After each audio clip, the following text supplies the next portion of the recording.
I'm going to share 6 simple practical concepts that will completely change the way you view psychology.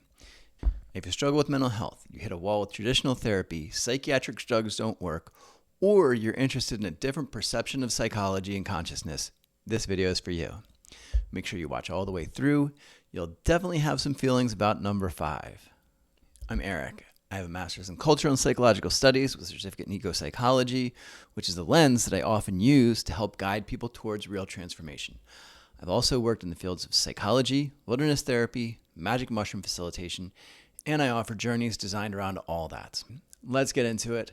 Concept number 1, relationship is everything. I'm not talking about your relationship with your mom and dad. I'm talking about 4 levels of relationship alive in any given moment. The relationship with yourself, interpersonal relationships or interactive relationships, kind of anything in your immediate sphere, your relationships with the environment around you, and kind of your relationship with larger forces like spiritual beliefs, politics, meaning, anything outside of your immediate awareness, but it definitely comes into the picture and it lives inside you. Concept number 2. Changing your relationship with your environment is the quickest pathway to changing your relationship with yourself. Your environment literally moves through you, through all your senses, and affects so much about the moment you're in. A lot of modern psychology focuses almost entirely on inner work and interpersonal dynamics, but rarely touches on your environment. Your environment is constantly shaping your perception, affecting your nervous system, filtering your attention, and ultimately guiding your thoughts and behavior. It's nearly impossible to tap into a deeper level of awareness while you're fully immersed in an environment that constantly interrupts you from going inward. Try meditating in traffic with construction going on. Maybe there's like a jackhammer or a saw, Or, on the other hand, check how you feel when someone does something that would normally drive you nuts. When you've been out in nature for a few hours or a few days. When you change your environment and you change what moves through you, it shifts what's happening inside you. Also, recognize that good relationships are both give and take. Be mindful of what you give out to the world around you as much as you realize what you take in. What you give shapes the world around you, whether that's words, waste, or work. You will spend your entire life moving through the world offering yourself to it. So what are you creating and what are you supporting with your choices? What are you contributing to the world that changes things, or are you humming along on the same course you've been on? When you see something that creates a different reality, are you supporting that or the version of yourself that aligns with that? Your whole life is the sum of what flows through you. You don't have to change everything, but you can change enough. The most powerful thing you can do is to find a deeper calling in yourself, which brings us to concept number 3. The relationship you have with yourself is a balance between ego and soul. So your ego is the conscious representation of your physical, mortal, individual, identity-based self. It recognizes form, structure, and it brings your inner awareness into being. But it's not that inner awareness. And in fact, awareness of self or other people, beings, and realities is the realm of soul. The soul is the formless, timeless piece of ourselves rooted in connection and meaning and exists beyond the terms of life and death. Soul is our essence. It's why we're drawn to certain things, particularly when we're young, and what shapes our entire unique orientation to the world. I also call soul wild consciousness or our inner wild nature, and that's half of the wild and evolved wild. The ego's language is thought, the soul's language is vision. Neither is bad in itself, and we actually need both. They serve different purposes, but imbalance creates issues. The ego's dominance creates short-term reward at the expense of massive long-term difficulties. Our society has been heavily ego-driven for generations, and we've been taught how to live according to its terms. Achievement, status, control of everything from land to other people, even over oneself. But we don't actually get to control those things, at least not permanently. They express themselves in other ways when we ignore or try to dominate them for too long. We're now squarely facing the consequences of that.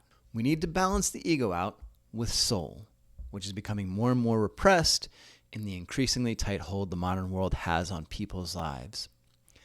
That imbalance towards ego is a huge part of why many people feel lost, anxious, or disconnected.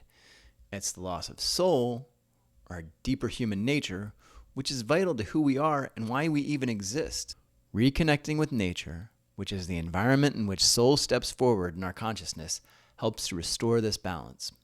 It naturally pulls you out of ego and reconnects you with something larger. You can also do this with mushrooms, as a part of that experience is even called ego death.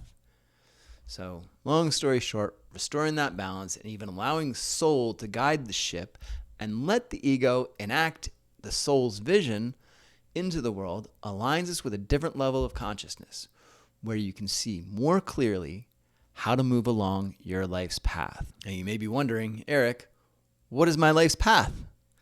That's different for everyone, but it brings up concept number 4. So, number 4, having a developmental model matters. Without one, the default goal implied is essentially function well in modern society. But we recognize, what if that baseline is the problem? Most models are rooted in cultural norms, not actual human maturity. A quality model should clearly help you understand where you are, where you're going, and what growth could actually look like and why it matters. Right now, a lot of people are psychologically stuck in an extended adolescence because those are the values that society reinforces and almost requires of people in order to excel. So real growth isn't just getting better at adjusting to the system as it is. It's aligned with soul so deeply and using your egoic powers from this place to change the form of the world around you. That should be how a healthy society functions, as the needs of people living in it changes from generation to generation. Concept number 5, psychological diagnoses may hurt people more than they help them. Now, I'm not saying your anxiety or your depression isn't real. It is, and it's completely valid. But labeling the way individual people align with society as it stands as their problem ignores the systems and values they were built on that are actually creating so many of our problems right now. The world we created is unhealthy, unjust, and unsustainable, and adjusting to that on its terms should be considered insane. When we let go of all that stuff, we'll shift the narrative. Also, modern psychology used the medical model to frame its approach to healing, but you can't diagnose and treat human consciousness the same way you treat a broken bone. There is no physical ailment to measure or correct. Consciousness does not abide by such parameters. Plus, bones heal. Diagnoses, on the other hand, last for life, or the length of the system those conditions exist in, whichever comes first. Psychological research also often tries to isolate variables, which is an attempt to remove as many relationships as possible in the process. So this doesn't mean we do away with all those ways of recognizing people's patterns and habits, but it does mean there's a lot more that shapes it than current diagnoses give much credit to. So what do you do instead? This brings me to my next concept. Concept number 6. People's stories matter more than research, because that's what people actually live by. Change your story and you change everything.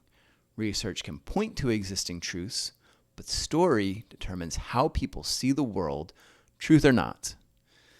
People ignore data and still act in alignment with their story far more often than not.